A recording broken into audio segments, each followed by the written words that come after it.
আজকের এই মত বিনিময় সভায় উপস্থিত আছেন আমাদের বাংলাদেশের বর্তমানে যিনি গণতন্ত্রের প্রদীপটা জ্বালিয়ে রেখেছেন, সে মহান নেতা জননেতা জিএফ কাদের, যিনি গণতন্ত্রের পক্ষে কথা বলছেন, অন্তর্ভুক্তির পক্ষে কথা বলছেন, মুক্তিযুদ্ধের চেতনার পক্ষে শক্তিশালী অবস্থান নিয়েছেন এবং এ কারণে দেশের বিপুল মানুষ আজকে জিএম কাদেরের দিকে ধাবিত হচ্ছে। জিএম কাদের কি বলছে, জিএম কাদের কি করছে, জিএম কাদের কি করবে, এটা এখন দেশের মানুষ এবং সবার একটা আগ্রহের বিষয়। এই আগ্রহটা আমাদের জাতীয় পার্টির একটা অমূল্য দলীয় সম্পদ। এই সম্পদটিকে কাজে লাগিয়ে আমরা সামনের দিনে একটি বিশাল দল করব, একটি শক্তিশালী দল সংসদের বাইরে স্থানীয় সরকারে করতে পারবো ইনশাল্লাহ। চাঁদপুরের সাথে আমার আত্মার সম্পর্ক, আমি পাটোয়ারি, এই জন্য আমার এবং আমরা ইমরান ভাই, টুলু ভাই সহ আরো অন্য যারা আছেন, লতিফ শেখ ভাই, আজহার ভাই, তারপরে আমাদের যে মঈন সাহেব, আমরা একসাথে জার্মানি গিয়েছিলাম, ইউরোপে ছিলাম 15 দিন, আমি আর মঈন সাহেব। একটা অদ্ভুত অন্তরঙ্গ সম্পর্ক আপনাদের সাথে আজকে অনেক দিন ধরে আছে আমার। এবং চাঁদপুর জাতীয় পার্টির জন্য অত্যন্ত গুরুত্বপূর্ণ একটি জায়গা, অত্যন্ত গুরুত্বপূর্ণ। ওখানে কিছু মেজর জেনারেল শামসুল ছিলেন মন্ত্রী। উনি যখন মন্ত্রী ছিলেন, উনি ওয়াটার ডেভেলপমেন্ট বোর্ডের 80% বরাদ্দ নিয়ে যেতেন এবং স্যার এই বিষয়টা অ্যালাউ করতো যে ঠিক আছে করুক।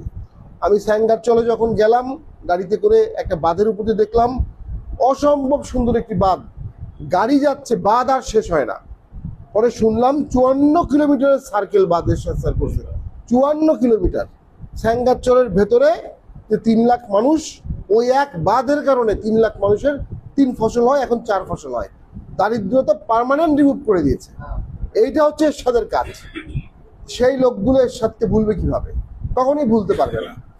এদেশের সবচেয়ে বড় সমস্যা হচ্ছে সবাই যারা ক্ষমতায় আসে তারা ক্ষমতায় জোর করে থাকতে চায় এবং পরবর্তী নির্বাচনটা নিয়ন্ত্রণের চেষ্টা করে। নির্বাচনের ফলাফল এটা বিএনপিও করেছে।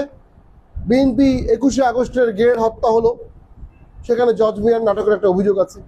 এরপরে 1,28,00,000 ভুয়া ভোটারের অভিযোগ আছে।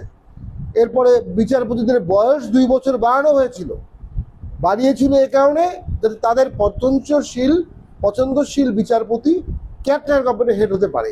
তিনি হেড হলে তাদের মনে হয়েছিল নিয়ন্ত্রিত ভোটে তারা ফলাফল পূর্ব নির্ধারিত করতে পারবে। আর এই সমস্ত কাজে বিএনপির সাথে সমানভাবে ছিল জামাত ইসলামী সেই সময়। এটা ঐতিহাসিক সত্য, এটা কেউ ডিনাই করতে পারবে না। পরে আমরা 2006-এ আসি, 2006 হলো এবং পরে আওয়ামী লীগ যখন ব্যাপক আন্দোলন করলো লগি বৈঠা নিয়ে, সেই আন্দোলনে জিএম কাদের স্যারও ছিলেন। সেই সময় সংসদে উনি তীব্র ভাষায় বক্তব্য দিতেন গণতন্ত্রের পক্ষে। সেই সময় পট পরিবর্তন হয়ে 111 হলো। পরে 8 সালে একটা মোটামুটি সন্তোষজনক ভোট হলো সেনাবাহিনী আসার কারণে, 111 আসার কারণে। 2006 সালে ভোট হলে ওটা 14 সালের মতো ভোট হতো, ওটা 18 মতোই ভোট হতো, ওটা 24-এর মতোই ভোট হতো। বিএনপি সেই চেষ্টা করেছে কিন্তু ব্যর্থ হয়েছে। আর 14 সালে যখন ভোট হলো, ভোটের শেষ মুহূর্তে এরশাদ স্যার সেখান থেকে প্রত্যাহার করলেন, জিএম কাদের প্রত্যাহার করলেন, আমি প্রত্যাহার করলাম, আমরা সবাই প্রত্যাহার করলাম, ইমরান ভাইও প্রত্যাহার করছিলেন। প্রত্যাহার করার ফলে 154 জন আনকন্টেস্টেড হয়ে গেল, বিনা প্রতিদ্বন্দ্বিতা 154। ওই যে নির্বাচনের আগেই সরকার গঠন হয়ে গেছে। 18 সালের ভোটেও তাই হয়েছে, 24-এও হয়েছে। আমরা তো ভেবেছিলাম 5ই আগস্টের পরে এই ধারা পরিবর্তন হবে, কিন্তু আমরা দেখতে পেলাম দুঃখের সাথে, বেদনার সাথে, মর্মাহত হয়ে যে কয়েকটি দল এবং বর্তমান সরকার সেই পূর্ব নির্ধারিত ভোট করারই পরিকল্পনা করছে। তার অংশ হিসাবে তারা একটা দলকে বাদ দিয়েছে। আপনি একটা দলকে বিচারিক প্রক্রিয়ায় বাদ দিতে পারেন, আপনি একটা দলকে বিচারাধীন অবস্থায় বাদ দিতে পারেন না। এবং বর্তমানে একটা মার্কা আর গেজেটও করে ফেলেছে, সেখান থেকে একটা দলের মার্কা নাই। এখন এই বিষয়ে কোনো জুডিশিয়াল অর্ডার আসে নাই, কিন্তু আদালতে বিচারাধীন হতে পারে, আদালতে বিচারাধীনও না। আওয়ামী লীগ ভোট করতে পারবে কি পারবে না এটা কিন্তু কোনো আদালতে বিচারাধীন নাই, কিন্তু মার্কা চলে গেছে। এরপরে তারা দেখলো যে জাতীয় পার্টি, মুক্তিযুদ্ধের চেতনা, অসাম্প্রদায়িক বাংলাদেশ, বহুত্ববাদের বাংলাদেশের পথে একটা শক্তি দাঁড়িয়ে আছে, জাতীয় পার্টি। যারা শ্রীকৃষ্ণের জন্মদিনে জন্মাষ্টমীর দিন ছুটি দিয়েছিল, আবার শুক্রবার ছুটি ঘোষণা করেছিল। রাষ্ট্রধর্ম ইসলাম করেছিল, আবার লাঙ্গলবন্দে বিশাল পুণ্যার্থীদের জন্য আশ্রয় কেন্দ্র করেছিল। এই জাতীয় পার্টিকে যদি চাপে রাখা যায় অথবা সাম্প্রদায়িক দলে নেওয়া যায়, তাহলে দেশটা আফগান তালেবান হতে আর দেরি হবে না। সেখানে জিএম কাদের শক্তভাবে দাঁড়িয়ে গেছে যে আমি দেশের ঐতিহ্যের সাথে, দেশের মানুষ যেটা স্যার বলেন যে পোশাক, আমাদের যে পোশাক, আমাদের যে ঐতিহ্য, সেটার সাথে উনি বেইমানি করেননি, করবে না। তার জন্য উনি অসম্ভব ঝুঁকি নিয়েছেন, অসংখ্য মামলা, অসংখ্য নির্যাতন ওনার ওপর, ওনার পরিবারের ওপর, এবং আস্তে আস্তে আমাদের ওপরও হবে। কিন্তু আমরা যদি একতাবদ্ধ থাকি, এই ধরনের সমস্ত ষড়যন্ত্র, সমস্ত নির্যাতন ভেদ করে আমরা মুক্তিযুদ্ধের চেতনার বাংলাদেশ গড়ব ইনশাল্লাহ।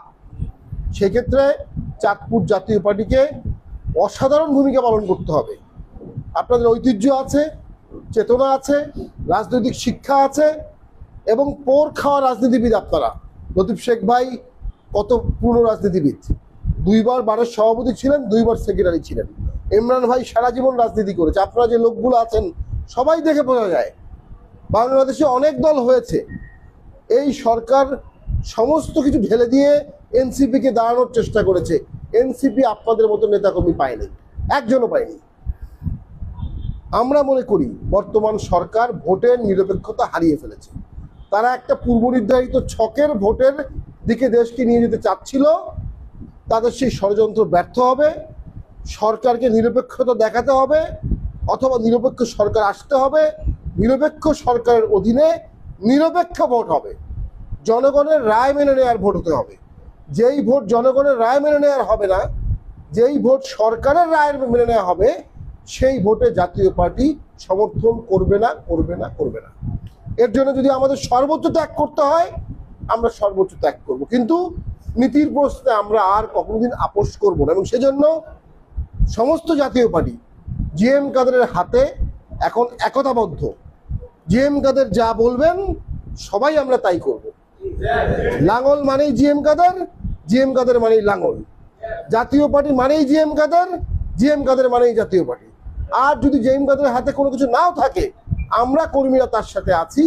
তার আদর্শ, জাতীয় পার্টির আদর্শ, এরশাদের আদর্শকে আমরা বাস্তবায়ন করব, এবং এর বিনিময়ে আমরা কি পাবো জানি না, কিন্তু মানুষের ভালোবাসা পাবো, মানুষের সম্মান পাবো। আজ থেকে 5 বছর আগে যে গুরুত্বপূর্ণ রাজনীতিবিদরা আমাদেরকে তুচ্ছ-তাচ্ছিল্য করতো, আমাকেও করতো, তারা এখন আমাদেরকে সম্মান করে। কারণ আমরা অনেক দিন পর জনগণের স্বার্থে সঠিক রাজনীতি একতাবদ্ধভাবে করছি। এর আগে জিএম কাদের জনগণের পক্ষে যেতেন, আরেকটা অংশ আবার অন্যদিকে যেতেন। এখন আমরা সবাই একদিকে আছি। জাতীয় পার্টি এক, অভিন্ন অভিন্ন লক্ষ্যে আগাচ্ছে। প্রিয় চাঁদপুরবাসী, আপনাদের প্রতি কৃতজ্ঞ। আপনারা অনেক দূর থেকে এসেছেন আমাদের এই পার্টি অফিসে। আপনাদের পার্টি অফিস, এটা আমাদের না। এবং আমি মনে করি জাতীয় পার্টিতে জিএম কাদের স্যার অসাধারণ একটা সম্ভাবনার দুয়ার খুলে দিয়েছেন। এই সম্ভাবনার দুয়ারটাকে বাস্তবায়ন করার দায়িত্ব এখন আমাদের। ভালো প্রার্থী জোগাড় করেন, ভালো উপজেলা সভাপতি নিয়ে আসেন, ভালো উপজেলা চেয়ারম্যান নির্ধারণ করেন, ভালো পৌর মেয়র নির্ধারণ করেন। প্রার্থী একটার পর একটা ভোট হবে। প্রত্যেকটা ধাপে জাতীয় পার্টি তার সক্ষমতা বাড়াবে, প্রত্যেক ধাপে জাতীয় পার্টি তার শক্তি বাড়াবে। এই শক্তি বাড়ানো জাতীয় পার্টি দেশ বাঁচাবে। এখন জাতীয় পার্টির রাজনীতি আর দেশ বাঁচানোর রাজনীতি একত্রিত হয়ে গেছে। এখন দেশের রাজনীতি, দেশ বাঁচানোর রাজনীতি আর জিএম কাদের রাজনীতি একত্রিত হয়ে গেছে। জিএম কাদের যদি রাজনীতি ঠিক করতে পারেন, দেশটাও ঠিক হবে।